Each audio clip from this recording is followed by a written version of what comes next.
about how to raise a girl. Why? Because it turns out, how do I raise a girl is one of the top parenting questions that people put in search engines.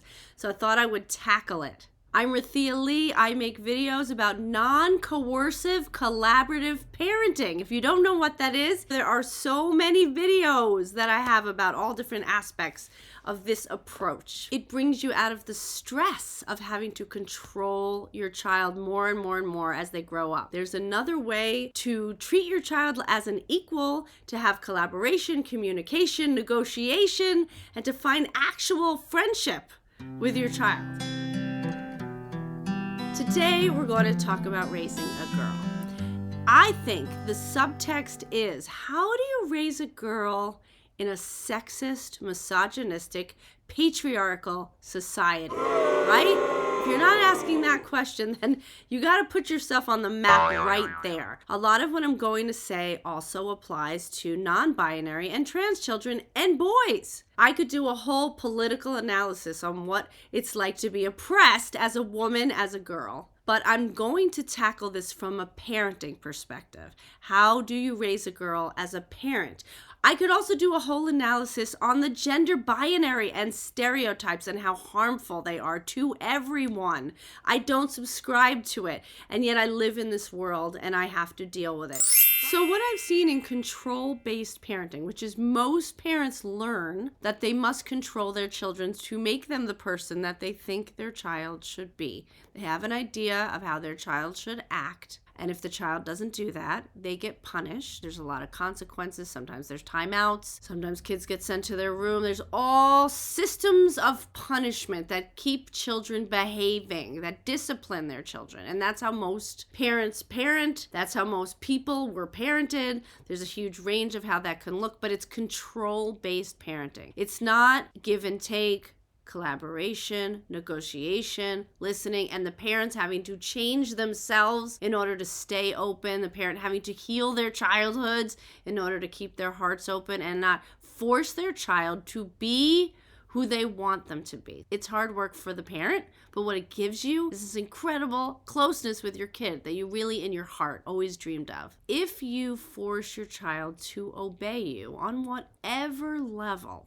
in your home, if you shame them into doing the things that please you, and they have to change and augment their authentic responses to things, they have to suppress their feelings and their natural reactions to things to please you, so you will feed them, house them, clothe them, give them affection, keep them safe, protect them, and that means that parents have all the power. So if the parent uses all of their power to get the child to behave how they want them to behave, you cannot then expect the child, as they grow up, to have authentic and clear boundaries, to fight for their consent, to know their preferences and stand by them, to opt out of things that feel uncomfortable, to have a voice. You can expect that. You can expect children to create false selves that might look that way, but if they've been pressured and forced to bend to your will, you can't expect them to then hold themselves in the face of everyone else's will. In fact, the more you control your children, the more you put them in danger with the outside world, which is exactly the opposite of what parents think. Parents think punishing their children keeps them safe. I was conditioned the same way. I'll tell you how I was raised. If I wasn't happy, I got punished. If I wasn't polite, I got punished. If I wasn't grateful, if I wasn't giving, if I wasn't helpful, I got punished, and then I lost all the approval and I lost all my rights. So I became a high-achieving, very friendly, very loving child. And you'd say, well, what's wrong with that? Well, what's wrong with that is I suppressed all my anger, all my pushback, all my boundaries, all my knowing of myself.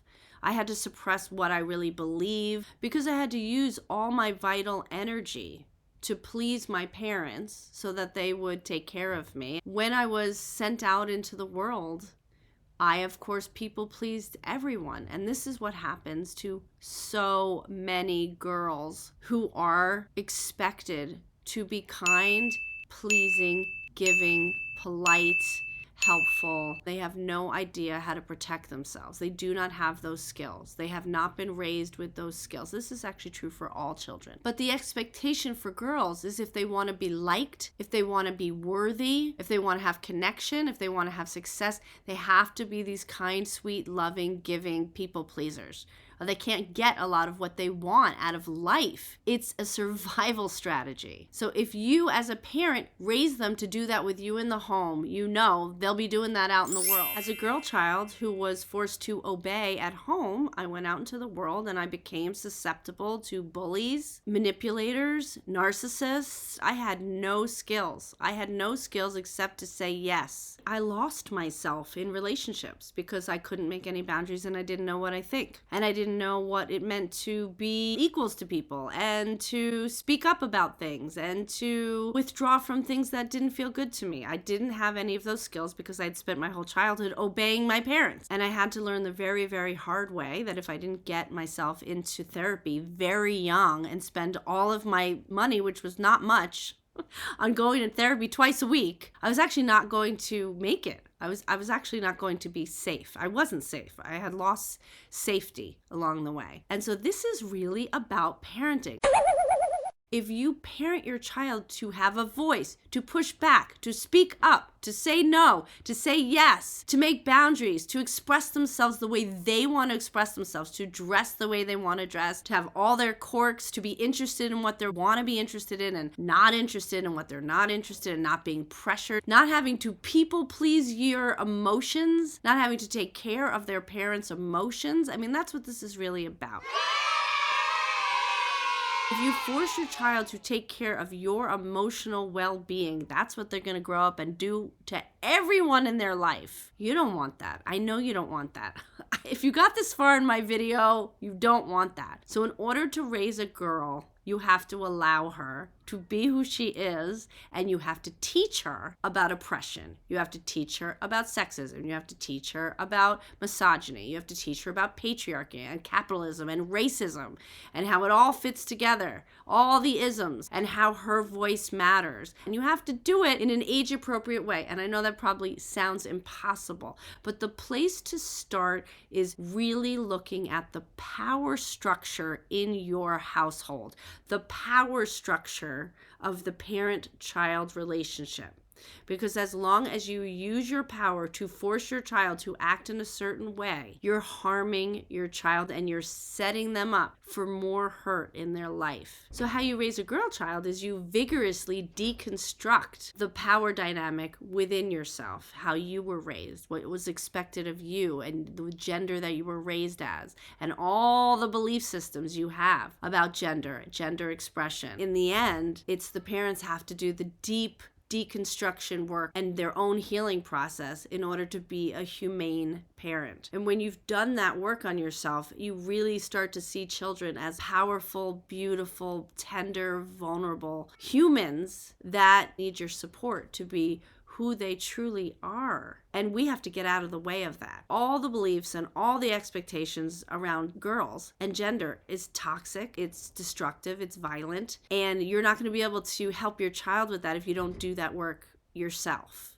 I hope I've inspired you to want to learn more about non-coercive collaborative parenting. I'm on TikTok, I'm on Instagram, I'm on Facebook, and I'm also on YouTube. So thanks for being here, and there's more to come. She's my wild storm child, and how hard should I try to be good when I know I'm so bad? And sometimes you have to hold it in your hand and sing.